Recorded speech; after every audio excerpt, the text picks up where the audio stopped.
साथियों नमस्कार, मैं रामू गौड़ पूर्वांचल सभा न्यूज की तरफ से जिला पंचायत सदस्य प्रद्युम्न यादव ने विधानसभा आलापुर में काशीराम की जयंती के कार्यक्रम में पहुंचकर लोगों से अपील की। कार्यक्रम की अध्यक्षता राधे श्याम गौतम ने किया।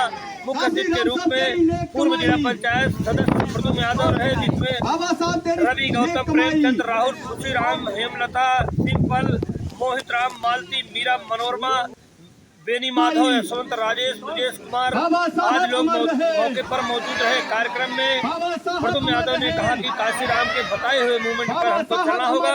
आगे हम उनकी बात को सुनाते हैं। अमर रहे, बाबा साहब अमर रहे, बाबा साहब अमर रहे, बाबा साहब तेरी नेक कमाई, बाबा साहब अमर रहे, बाबा साहब अमर रहे, काशीराम साहब तेरी नेक कमाई, तूने सोची कौन जगाई, बाबा साहब तेरी नेक कमाई, तूने सोची कौन जगाई।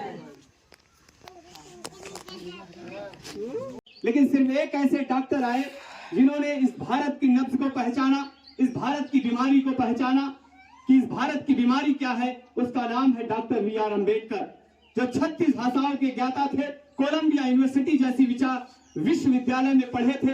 लेकिन जब भारत में आए तो इन्हें छुआछूत जैसी बीमारियों से लड़ना पड़ा, ऊंच नीच जैसी बीमारियों से लड़ना पड़ा।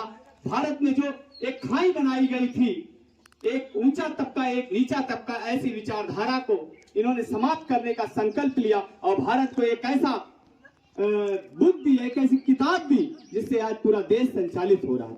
उनकी केसिस मानवर काशीराम साहब की विचारधारा। अभी मैं परसों रवि भाई मानवर काशीराम साहब पे एक फिल्म बनी है काशीराम द ग्रेट, आप लोग भी जरूर देखिएगा। मैंने उस पूरी मूवी को जब देखा तो देखते देखते रात के 12 बज गए और उस मूवी में मैंने जो मुख्य किरदार उनका पढ़ा, वो किरदार मैं आपके बीच में शेयर करना चाहता हूं। अगर आप मेरी बात को सुनना चाहेंगे तब हम आप अपनी बात को सुनाना चाहेंगे।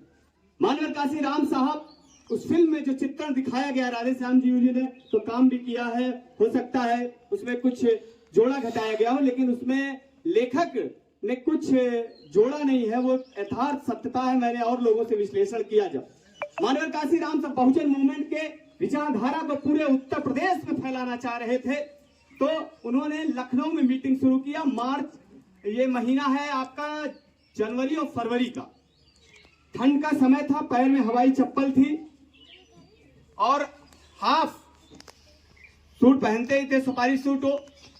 उनके असिस्टेंट ने कहा, उनके सहायक ने कहा कि साहब ठंड का समय है और लखनऊ की मीटिंग खत्म होते ही आप एक सूट ले लीजिएगा। उन्होंने कहा हाँ ले लेंगे। व्यस्तता थी, मीटिंग ज्यादा चल रही थी, वो आजमगढ़ चले आए।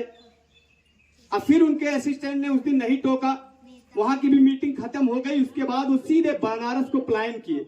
बनारस में जब वो प्लान किए, मीटिंग खत्म हो गई तो उसने डराते और दबे भाव से कहा कि साहब आपने भामा इंस्टीट्यूट में चीफ सेक्रेटरी थे, आपको दलित मूवमेंट को बढ़ाने के लिए लंबा संघर्ष करना पड़ेगा। आपके पैरों में चप्पल है, हाफ शर्ट पहने हैं, आप एक सूट ले लीजिए क्योंकि ठंड बहुत तेज है। उन्होंने कहा हाँ तुम सही कह रहे हो। उन्होंने सुबह ही बनारस में जाकर के सूट की खरीदारी शुरू की। जब वो बनारस में पहुंचे और वहां सूट की खरीदारी शुरू किए तो पहले दुकानदार से उन्होंने सूट जब देखा तो सूट का रेट था 3500 रुपया। तो उन्होंने कहा कुछ सस्ता नहीं हो जाएगा, तो उसने दूसरा सूट दिखाया और उस सूट का रेट था 2500 रुपया। फिर उन्होंने जबी दबाल से कहा और सस्ता सूट नहीं हो जाएगा, तो उन्होंने एक और सूट निकाला और कहा ये 1500 का सूट है, अब इससे सस्ता हम तुमको सूट नहीं दे पाएंगे। उन्होंने कहा थोड़ा और कोई सस्ता सूट दिखा दो। उसने झल्लाकर व्यवसायी ने, व्यापारी ने कहा जाओ जाओ मुर्दघट्टे पे ले लो, जाओ जाओ मुर्दघट्टे पे ले लो।